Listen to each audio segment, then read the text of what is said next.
सुशीला कार्की प्रधानमन्त्री भएको खुसीमा दुबईमा रहेका भट्टराई कृष्णले पुराना नेतालाई सराप्दै यस्तो भने, अब यो संसद विघटन भइसके पछाडि त हामीले जुन ओहो माननीयज्यू नमस्ते दर्शन गरे माननीयज्यू ओ माननीयज्यू कतै हिँड्नुभयो नमस्कार है भनेर भन्नु परेको थियो नि।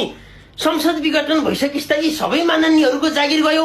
केन्द्रका प्रदेशका एउटा माननीयको पछाडि त्यसको स्वकीय सचिव, त्यसलाई भात पकाएर खुवाउने मान्छे, त्यसका नोकर चाकर, त्यसलाई गाडी चलाउने ड्राइभर, त्यसको चाहिने नपर सुरक्षा कर्मी सबै गयो। अब त्यसका तिनी सबैको जागिर चैट भयो। माननीय सबै बेरोजगार भए। अब कोही माननीय छैन नेपालमा।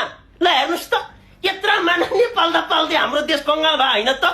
अब कोही पाल्नै परेन। अब त भोलिबाट सेमसेम हो, माननीय भन्न परेन क्या। ओहो गगनजी के छ खबर? ओहो जनार्दन कता हो बुढो? धेरै दिनपछि भयो भेट भयो त भने भयो मजाले। फेरि घन्टीलाई केही भनेन भन्छ, तसीमा दिदी नमस्ते कता हिँड्नु भयो? ओहो सविता दिदी धेरै दिनपछि भेट भयो त के छ भने भयो क्या। अब कोही पनि छैन यहाँ। सूर्य थापा कता प्युठान कता बुढा दशीमान्ना कता भने भयो। अब कोही माननीय छैन, सेमसेम सबैजना जागिरै गयो बिचराहरूको यार।